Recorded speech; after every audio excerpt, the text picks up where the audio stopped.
মই হোটেল এখনত কাম কৰিছিলোঁ। এদিন এগৰাকী মহিলা গ্ৰাহকে মোৰ কামবোৰ ইমানেই ভাল পাইছিল যে তেওঁ মোক অধিক দৰমহাৰ প্ৰস্তাৱ দি মোক নিজৰ ঘৰত নিযুক্তি দিছিল। কিন্তু তেওঁ মোক লগত লৈ গৈছিল কামৰ বাবে নহয়, ব্যক্তিগত প্ৰয়োজন পূৰণ কৰিবৰ বাবেহে।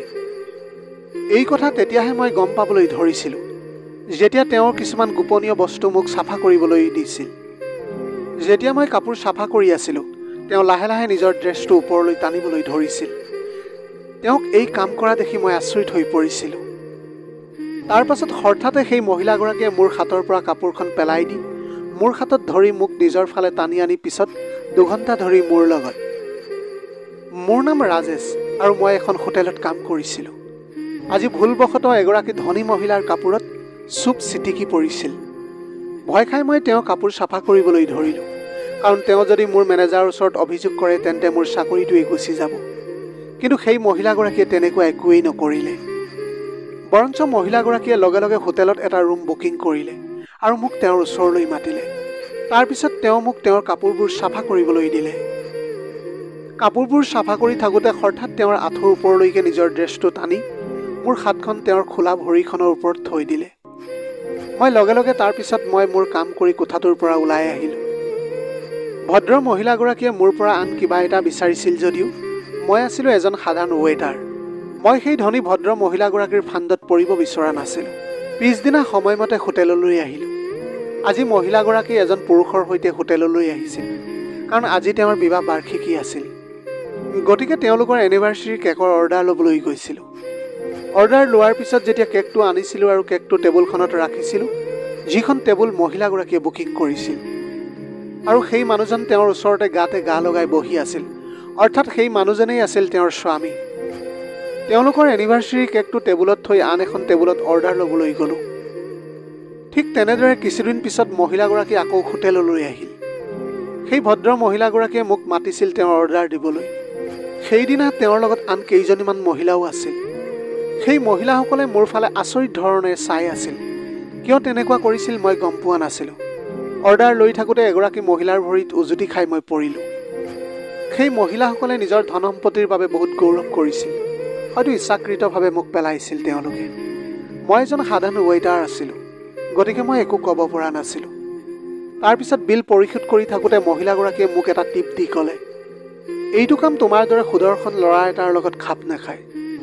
তাৰপিছত তেওঁ মোক তেওঁৰ কাৰ্ডখন দিলে। মই নালাগে বুলি ক'লোঁ, কিন্তু তেওঁ ক'লে তোমাক ইয়াৰ প্ৰয়োজন হ'ব আৰু সেয়েহে মই তোমাক এই কাৰ্ডখন দিছোঁ। সেইদিনা ৰাতি হোটেল বন্ধ হোৱাৰ পিছত হোটেলৰ বাহিৰতে মই শুই পৰিলোঁ। সেইখন চহৰত মোৰ কোনোৱেই নাছিল, গতিকে প্ৰতিনিশা হোটেলৰ বাহিৰৰ ফুটপাথত মই শুই পৰিছিলোঁ।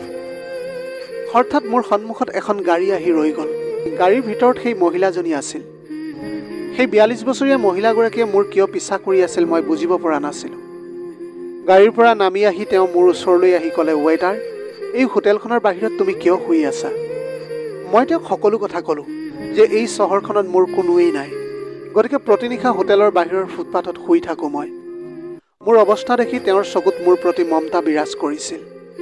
তাৰপিছত তেওঁ ক'লে, যদি তোমাৰ কোনো সমস্যা নাই তেন্তে মই তোমাক থাকিবলৈ এখন ছাল আৰু এই কামটোতকৈ ভাল দৰমহা দিব পাৰোঁ।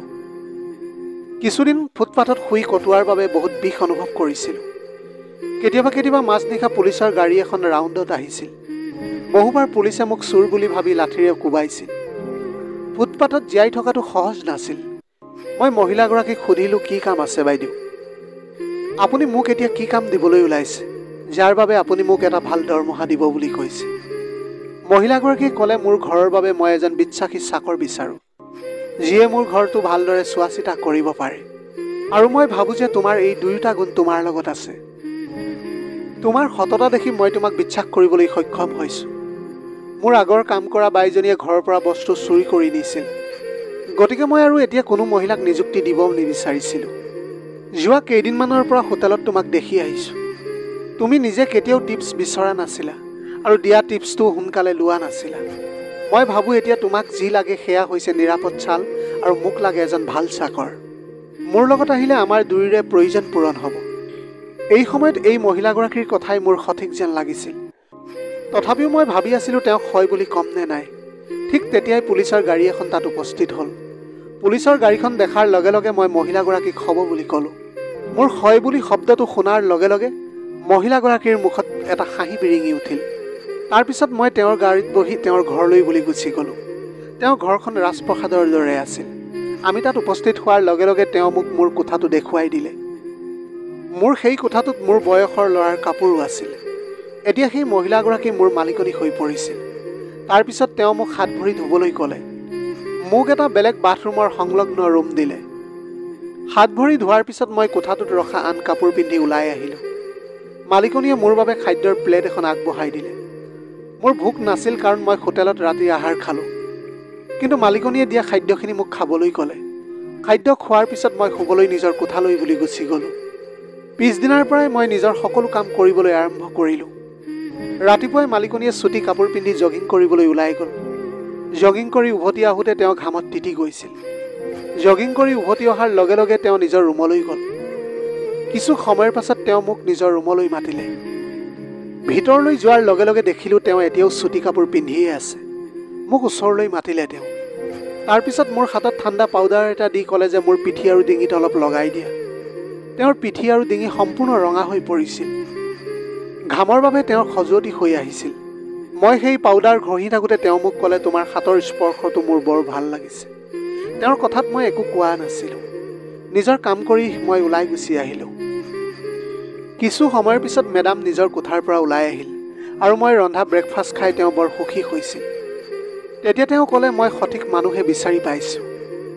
তেনেকৈয়ে দিনবিলাক পাৰ হৈ গ'ল। এদিন হঠাতে মেডামৰ বমি হ'বলৈ ধৰিলে। তেওঁ দিয়া নম্বৰটোত মই ফোন কৰিলোঁ। সেই নম্বৰটো তেওঁ ডাক্তৰৰ আছিল। ডাক্তৰজন ঘৰলৈ আহি তেওঁক চালে। মেডামৰ বাহিৰত খোৱাৰ বাবে সমস্যা হৈছিল। ডাক্তৰে দিয়া ঔষধবোৰ লৈ আহিলোঁ। ডাক্তৰজন যোৱাৰ লগে লগে মই মেডামক ক'লোঁ, মেডাম, আপোনাৰ স্বামীক ফোন কৰিব লাগিছিল। কিন্তু মেডামে না কৰিলে। তেওঁ ক'লে, মোৰ বেছি একো হোৱা নাই। মই নিজৰ যত্ন ল'ব পাৰিম আৰু এতিয়া তুমিও মোৰ লগতে আছা।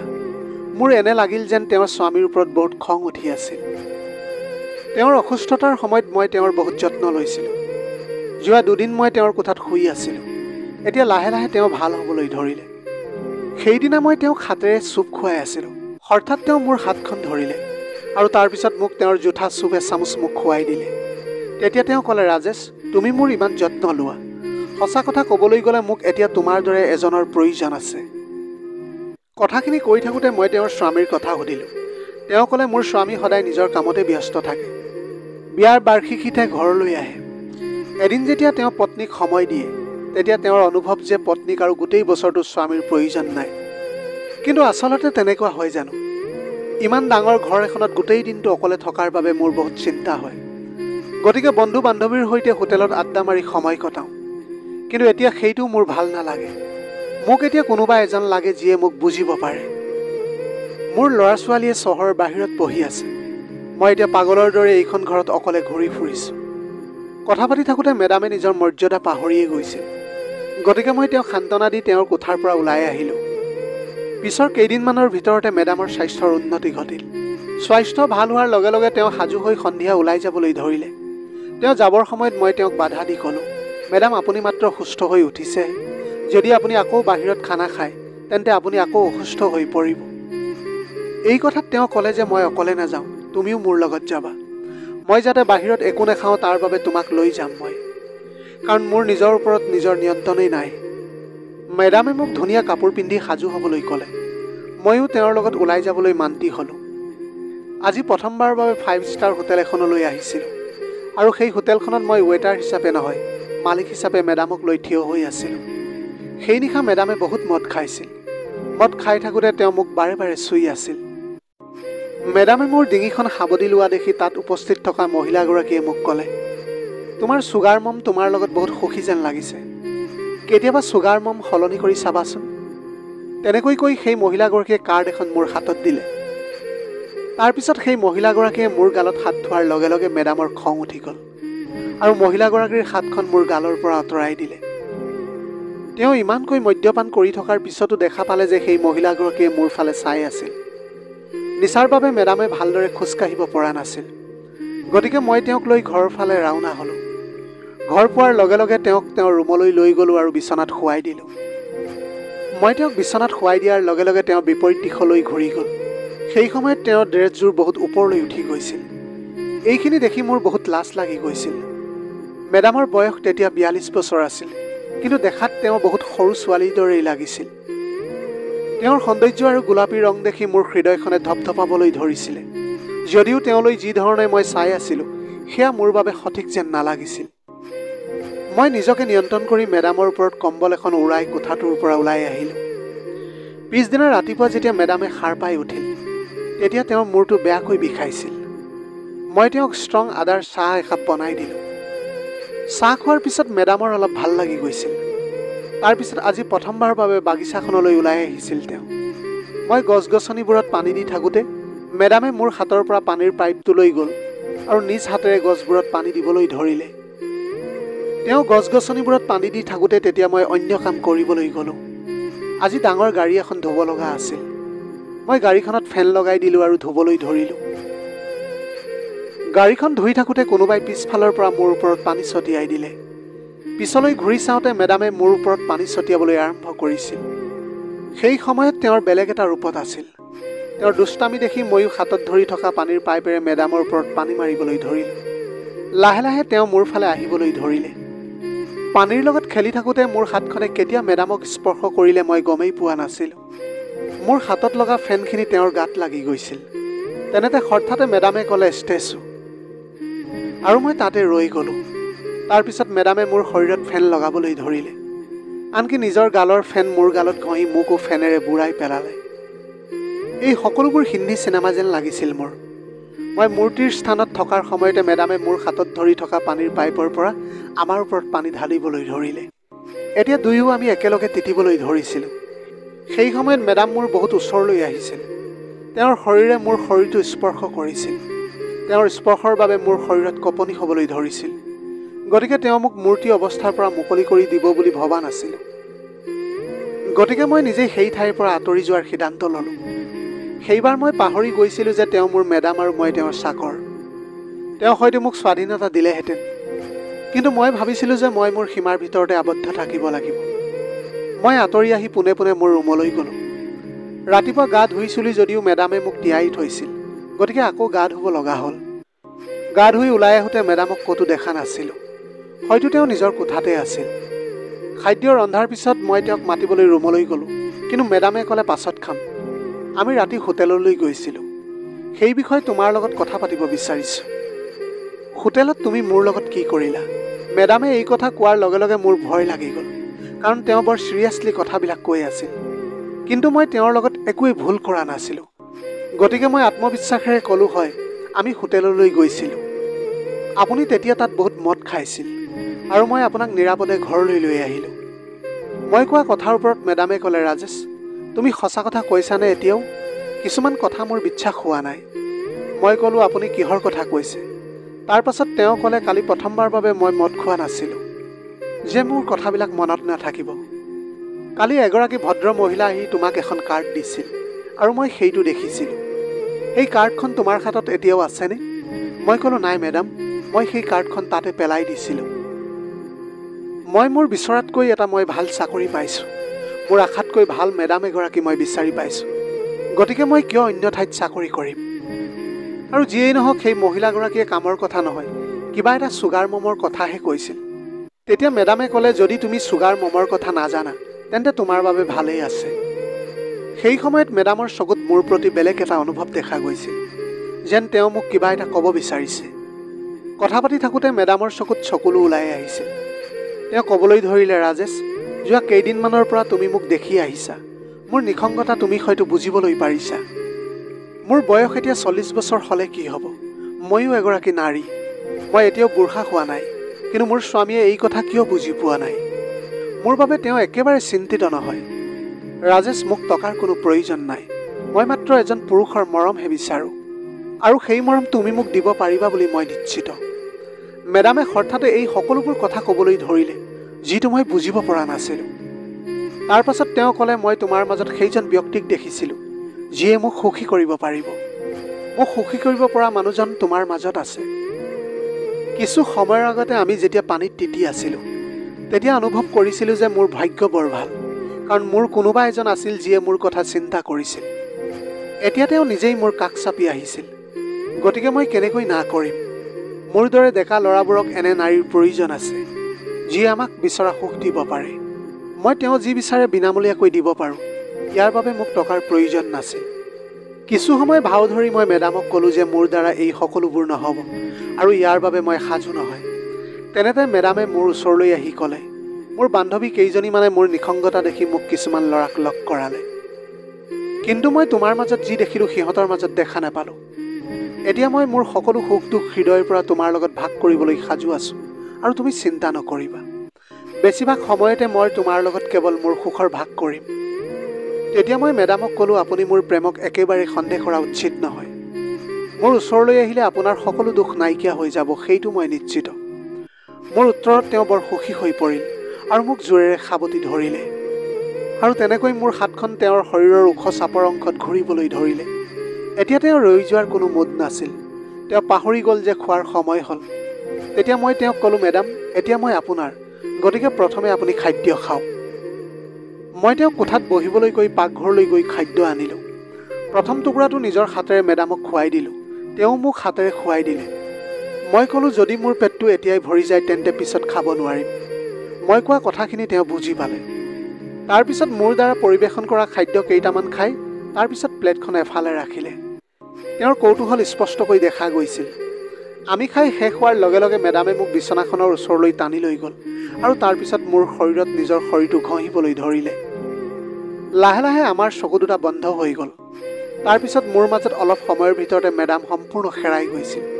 তাৰপিছত আমি আন এখন পৃথিৱীত সোমাই পৰিছিলোঁ। সেইদিনা নিশা 8 বজাৰ পিছত মেডাম উঠি নাহিল। মই উঠি কোঠাটোৰ পৰা ওলাই গ'লোঁ। একেৰাহে 3 দিন মেডাম মোৰ মাজত হেৰাই গৈছিল। চতুৰ্থ দিনটোত তেওঁ গা বিষাবলৈ ধৰিলে। মই মোৰ হাতেৰে তেওঁক তেল মালিচ কৰি দিছিলোঁ। মোৰ মালিচত তেওঁ বহুত ভাল পালে। এতিয়া মই পাকঘৰত কাম কৰি থাকোঁতে মেডামে মোৰ লগত পাকঘৰত কাম কৰিবলৈ ধৰিছিল।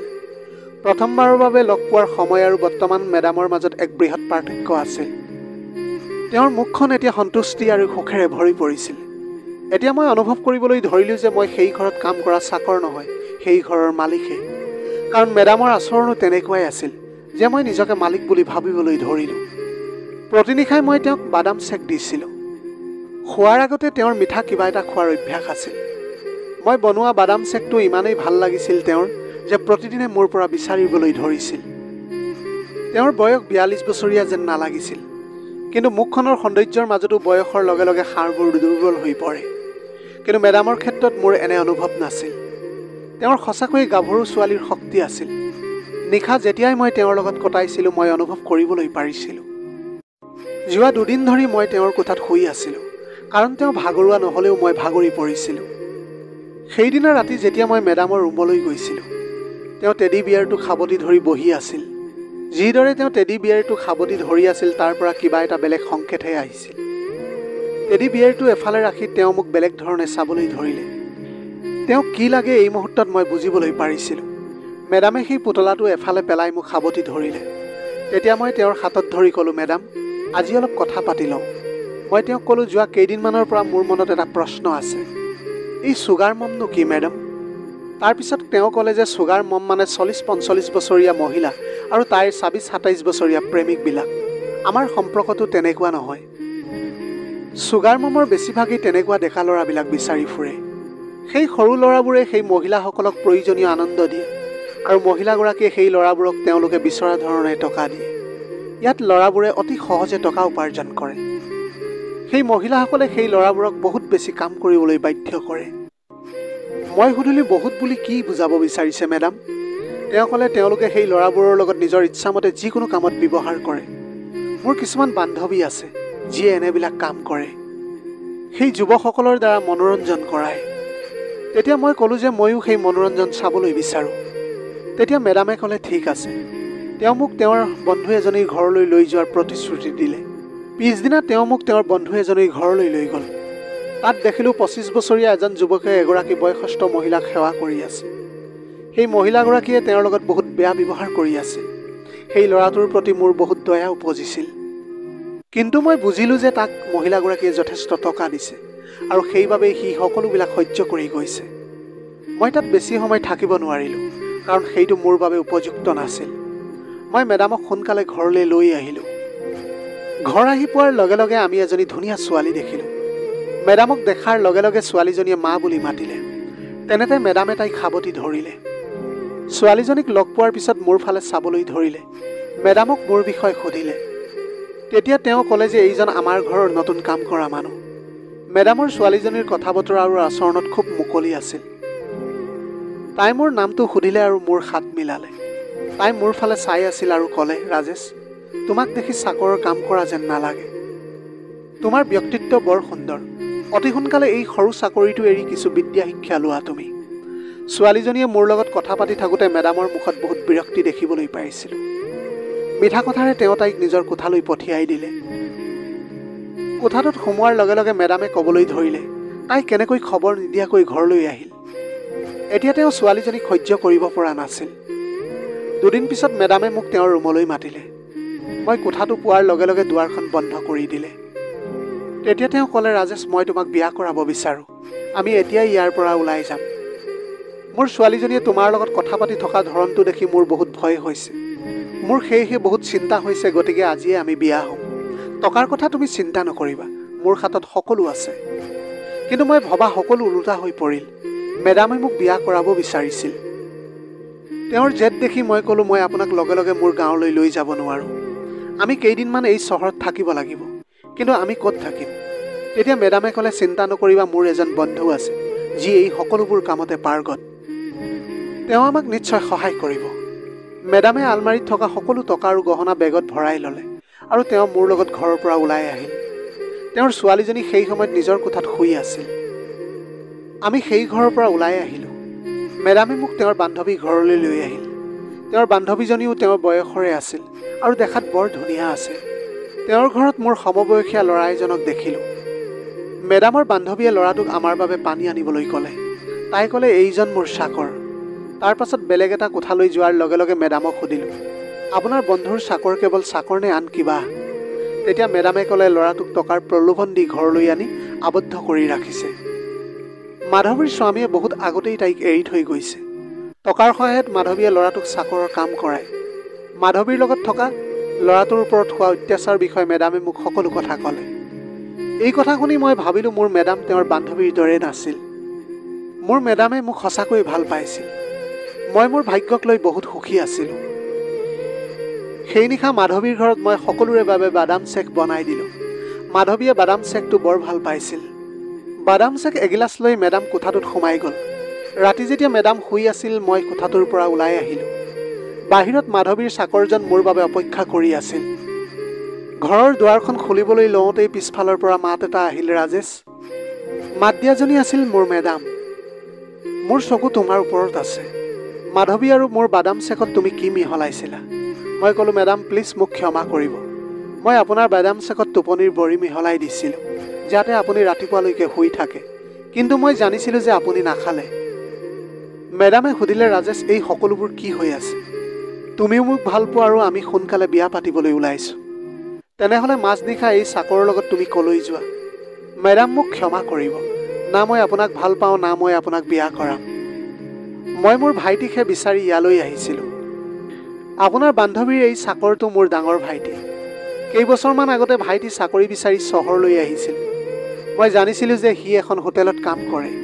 উপাৰ্জন কৰা টকাৰ কিছু অংশ সি ঘৰলৈ পঠিয়াই দিছিল। হঠাৎ এনেকৈ এদিন তাৰ ফোন কল আৰু টকা অহা বন্ধ হৈ পৰিল। তাক আমি বহুত বিচাৰিছিলোঁ, কিন্তু ক'তো বিচাৰি নাপালোঁ। সি কাম কৰা হোটেলখনৰ কিছুমান কৰ্মচাৰীয়ে মোক তাৰ বিষয়ে তথ্য দিছিল। আপোনাৰ বান্ধৱীয়ে দেখুওৱা টকাৰ লোভত আবদ্ধ হৈ পৰিল মোৰ ভাইটি, আৰু তেওঁৰ ভাবুকিৰ বাবে সি ইয়াৰ পৰা যাব নোৱাৰিলে। আমি লগ পোৱা হোটেলখনৰ কিছুমান কৰ্মচাৰীয়ে আপোনাৰ গ্ৰুপটো দেখাৰ পিছত মোক ক'লে যে মোৰ ভাইটিক ফান্দত পেলোৱা মহিলাগৰাকী আপোনাৰ গ্ৰুপত আছে। কিছুদিন আগতে আপুনি মোক পাৰ্টি এটালৈ লগত লৈ গৈছিল। তাত আপোনাৰ বন্ধু কেইজনমানক মই লগ পাইছিলোঁ, কিন্তু মই মোৰ ভাইটিক তাত দেখা নাপালোঁ। আজি মোৰ সন্ধান ইয়াতেই শেষ হ'ল। মোৰ কথা শুনাৰ পিছত মেডামে ক'লে, ৰাজেশ, যদি তুমি মোক ভাল নোপোৱা তেন্তে তুমি মোৰ লগত শাৰীৰিক সম্পৰ্ক কেনেকৈ স্থাপন কৰিলা? তেতিয়া মই হাঁহি এটা মাৰি ক'লোঁ, মেডাম, আমাৰ মাজত তেনেকুৱা একোৱেই হোৱা নাই। প্ৰতিনিশাই আপোনাৰ বাদাম চেকত টোপনিৰ বড়ি মিহলাই দিছিলোঁ, যাৰ বাবে কিছু সময়ৰ পিছত আপুনি টোপনি গৈছিল। এনে সম্পৰ্ক মই কেতিয়াও মানি লোৱা নাছিলোঁ। মেডাম, আপোনাৰ নিজৰ পৰিয়াল আছে, সন্তান আছে, স্বামীও আছে। আজি আপুনি মোৰ কাৰণে আপোনাৰ পৰিয়ালটো এৰি যাবলৈ সাজু হৈছিল। কিন্তু মেডাম, মই আপোনাক এটা পৰামৰ্শ দিবলৈ ওলাইছোঁ। আজি আপুনি যি কৰিবলৈ ওলাইছিল সেইটোৱে আপোনাক কেইদিনমানৰহে সুখ দিলেহেঁতেন। কিন্তু এবাৰ আপোনাৰ টকা শেষ হ'লে মই হওক বা আন কোনোবা পুৰুষেই হওক, তেওঁ আপোনাক একেবাৰে পিছ মুহূৰ্ততে এৰি গুচি যাব। এক মুহূৰ্তৰ সুখৰ বাবে আপুনি হেৰুৱাই পেলাব আপোনাৰ প্ৰকৃত জীৱনৰ সুখ। এই বয়সত আপুনি কিয় অকলশৰীয়া অনুভৱ কৰে? আপোনাৰ বহুত কাম আছে। আপোনাৰ স্বামীয়ে কামত ব্যস্ত থাকে যাতে আপুনি আৰু আপোনাৰ সন্তানে ভাল জীৱন যাপন কৰিব পাৰে। কেতিয়াবা আপুনি নিজেই আপোনাৰ স্বামীক সময় দিবলৈ কওক। ইমান বছৰ ধৰি আপুনি আজি তেওঁৰ লগত আছে। আজি খন্তেক সময়ৰ সুখৰ বাবে আপুনি তেওঁক এৰি যাবলৈ সাজু হৈছিল। 40ৰ পিছত এগৰাকী নাৰীৰ প্ৰকৃত সুখ তাইৰ সন্তান, স্বামী আৰু পৰিয়ালটো। এই কথা আজিৰ নাৰীয়ে প্ৰায় পাহৰি গৈছে। আপুনি মোৰ মাজত যি দেখি আছিল আপোনাৰ স্বামীৰ ক্ষেত্ৰতো একেই বিচাৰি পোৱা উচিত আছিল। আজিকালি মানুহে বাহিৰৰ মানুহৰ মাজত খন্তেকৰ সুখ বিচাৰিবলৈ আৰম্ভ কৰে। কিন্তু প্ৰকৃত সুখ কেৱল আপোনাৰ পৰিয়াল আৰু আপোনাৰ মানুহৰ লগতহে আছে। মেডামে বুজি পালে তেওঁৰ কি ভুল হৈ গৈছিল। তেওঁ ক'লে, ৰাজেশ, মই মোৰ সোণালী পৰিয়ালটো হেৰুৱাবলৈ গৈ আছিলোঁ। কিন্তু তুমি মোক সময়মতে ৰক্ষা কৰিলা। ইয়াৰ বাবে তোমাক বহুত বহুত ধন্যবাদ। মই এতিয়াৰ পৰা আৰু এই ভুল কেতিয়াও নকৰোঁ। প্ৰিয় দৰ্শক, বিবাহিত হৈও বাহিৰত খন্তেকৰ সুখ বিচৰা লোকসকলে আচলতে নিজৰ প্ৰয়োজন পূৰণ কৰি আছে। আৰু এবাৰ তেওঁলোকৰ প্ৰয়োজন পূৰণ হ'লেই শেষ ফল কাৰোবাৰ ধ্বংস। যিকোনো বিবাহিত নাৰীৰ প্ৰকৃত সুখ দিয়া যেন তেওঁৰ স্বামী আৰু পুৰুষক সুখ দিয়া যেন তেওঁৰ পত্নী। এই কথা কেতিয়াও পাহৰি যাব নালাগে। এই কথা মনত ৰখা উচিত যে বাহিৰৰ মানুহে আপোনাক নিজৰ মানুহৰ দৰে ভাল পাব নোৱাৰে। আজিৰ ভিডিঅ'টি কেনেকুৱা লাগিলে জনাব। যদি ভাল লাগিল তেনেহ'লে লগৰ বন্ধু বান্ধৱীসকলৰ মাজত শ্বেয়াৰ কৰিবলৈ নাপাহৰিব। আপোনালোকৰ গোটেই জীৱনটো হাঁহিৰে উপচি পৰক। পাৰিলে দুখীয়াজনক অলপ সহায় কৰিবলৈ চেষ্টা কৰিব। আপোনালোকৰ অকণমান সঁহাৰিয়ে যদি কোনোবা এজন দুখীয়াৰ জীৱনটো সলনি কৰিব পাৰে, তাতকৈ পুণ্যৰ কাম আৰু এই পৃথিৱীত একোৱেই হ'ব নোৱাৰে। Have a nice day.